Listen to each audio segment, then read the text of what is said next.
Hey, I'm Shane. Just wanted to tell y'all a story about something that's really cool. We have a group that goes around share the love of Jesus in practical ways, just doing some practical home repairs and things like that. This story is really an awesome story. It starts with a man by the name of Mr. Johnson. But Mr. Johnson lived on the streets in Opelika several years ago, and he lived under a bridge in Opelika. He didn't have a home. He was homeless. One winter he ended up losing his legs to frostbite in Alabama. Losing his legs, and ended up having to learn how to live without any legs. And so he started doing physical therapy and learning to live in a wheelchair and so forth. And his physical therapist called me. Couldn't get into his bathroom. He was having to get down, basically fall out of a wheelchair and crawl on his belly through the bathroom door, because his wheelchair wouldn't fit through the door, and pull himself up onto the toilet, and then crawl back out of the bathroom and into his wheelchair. Of course, said yes, we'd love to help Mr. Johnson out, and so we showed up on his property.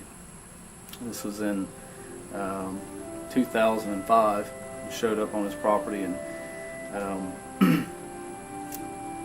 the whole group raring to go, ready to help Mr. Johnson out, and everybody was excited about doing that.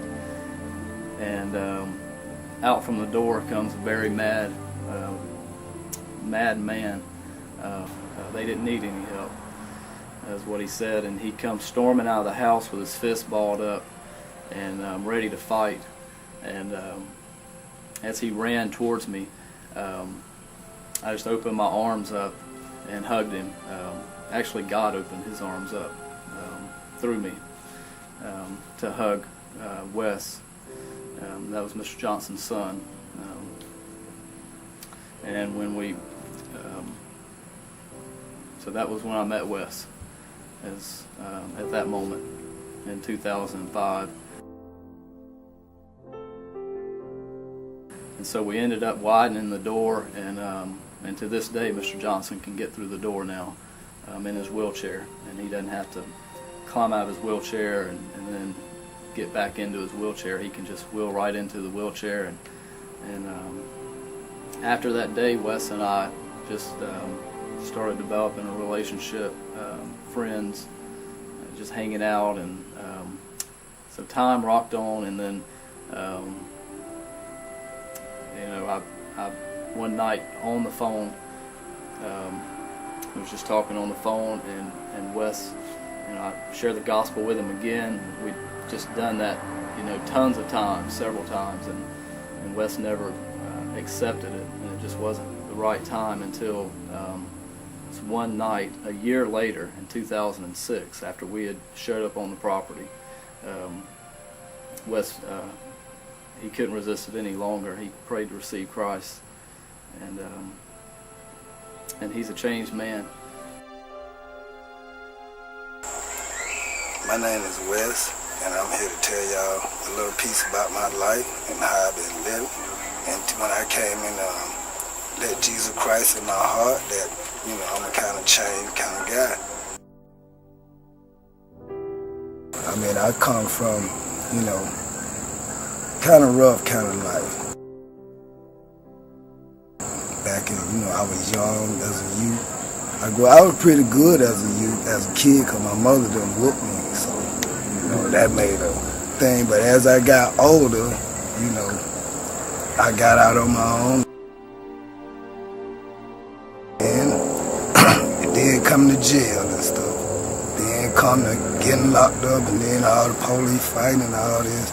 And so, I'm of age now, and I'm getting kind of too old. I got children on my own. I want them to grow up right, and I don't want them to get in no kind of trouble like I did back in the day.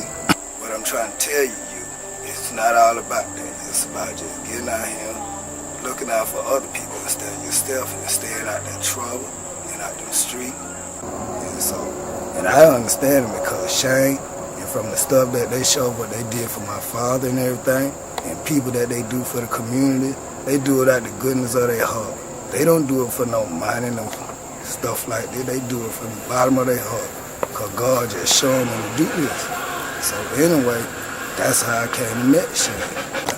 So that's why I committed myself to God like that, so I can get out here and do better and do things for people as well as myself. Because my family, I love them dear. And just try to commit yourself to God. And just you give your life to God, then He'll show you the way to a better life. And so y'all just strive to do good and just commit your life to God, and He'll show you the way. Thank you. That my life ain't over with. It just beginning.